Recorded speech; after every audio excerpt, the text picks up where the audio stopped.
Orchestra of New York is finishing the 2024-25 season with a special concert, and it features soprano Nofar Yacobi.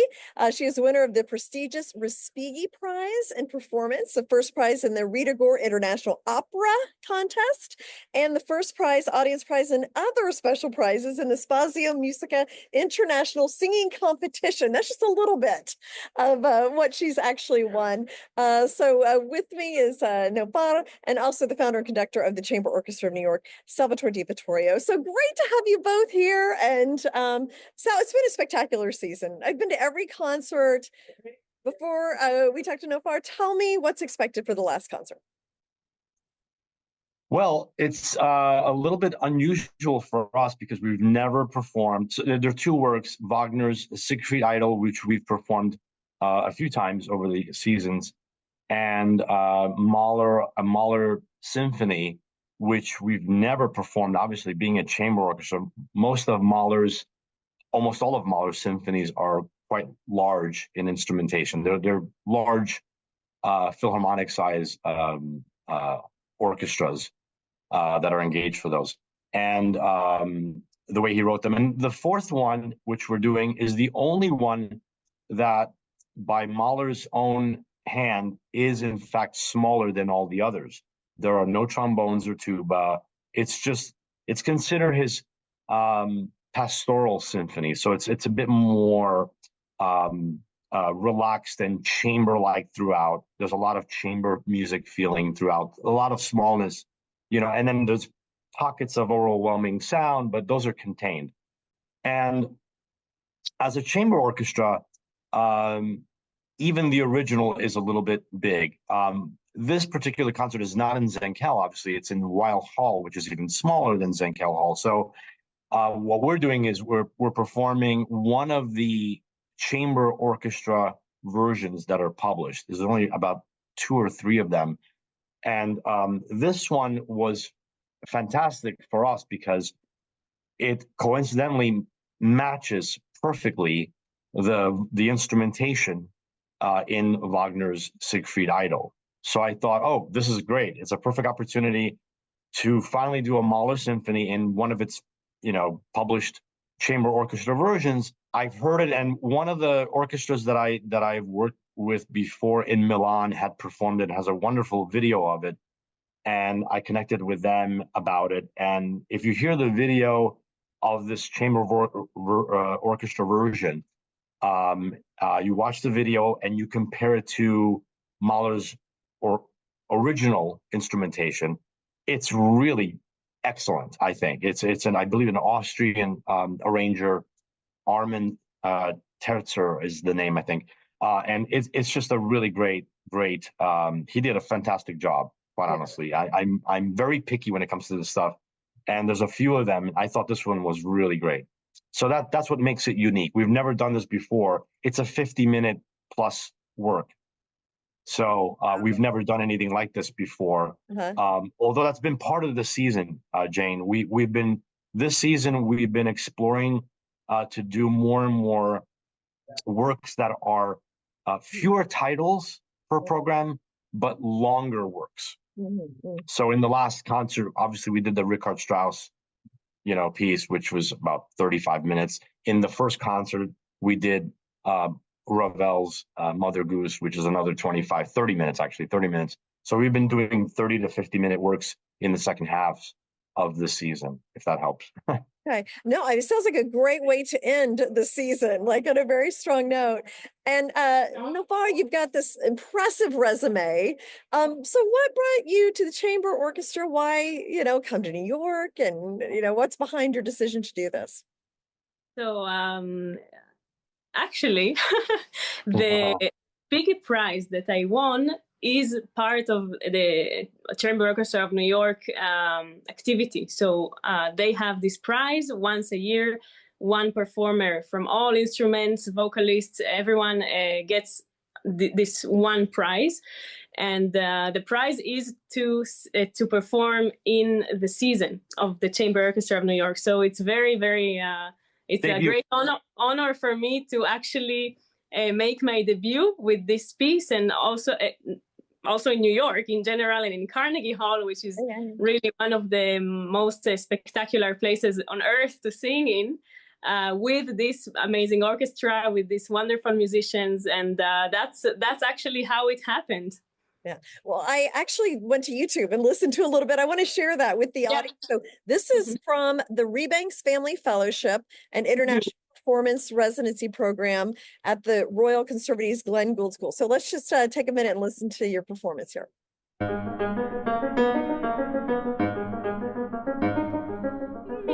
Mi fa sol la di si, mi fa sol la di si, mi fa sol si, mi sol re mi do si la di si, mi fa sol si si si.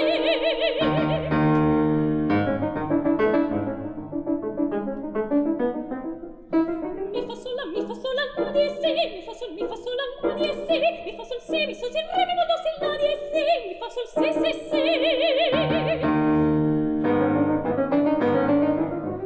Ad scese fino vanino et habait a se. Ad scemazzano vehicano la bait a se. Ach, eise bait meruvach ושקט פה מחוץ לעיר. שקט מלבד השכנה שלומדת לשיר. מי פסול לה די סי, מי פסול לה די סי, מי פסול סי, מי סול re mi do si la di si, mi פסול סי סי סי.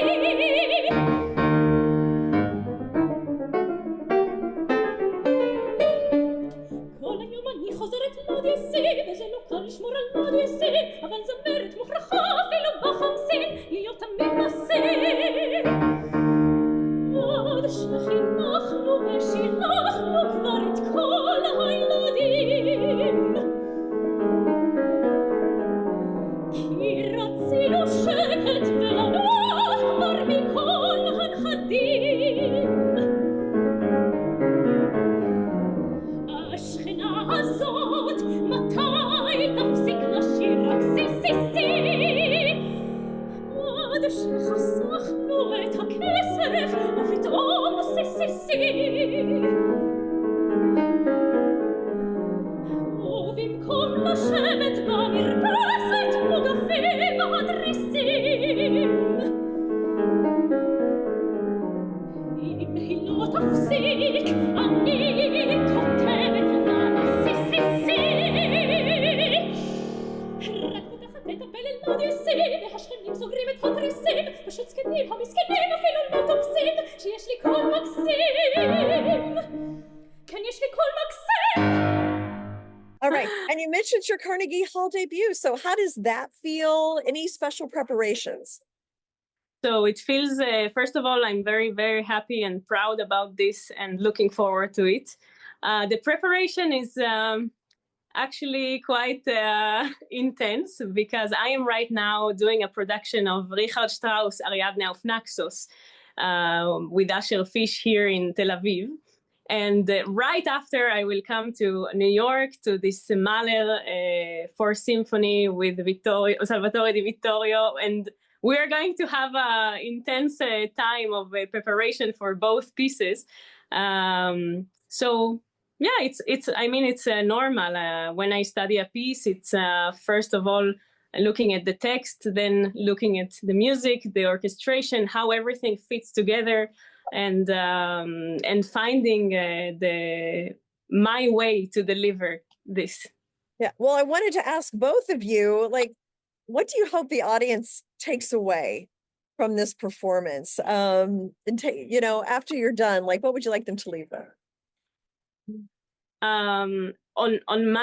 From my perspective, I would like the audience to leave with a lot of hope.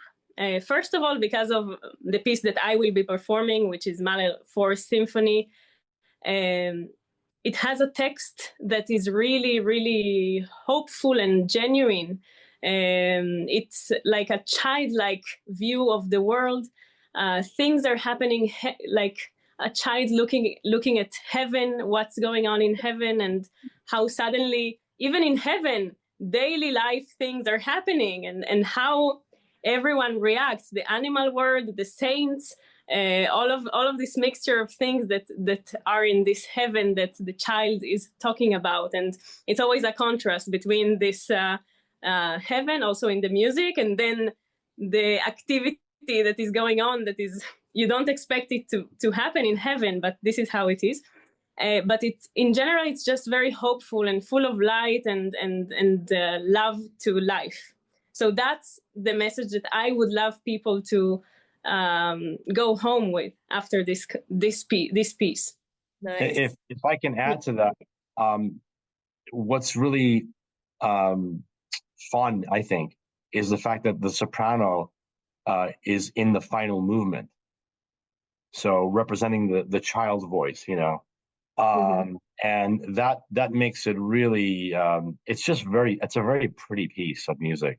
But all the movements prior to that last movement really embody or sort of capture a lot of the Mahlerisms of his symphonies. You know, there's a lot of, it's exactly what you expect in a lot of Mahler, only in a much more, I would say, calmer sense, more serene music generally, because it's supposed to be this sort of pastoral effect.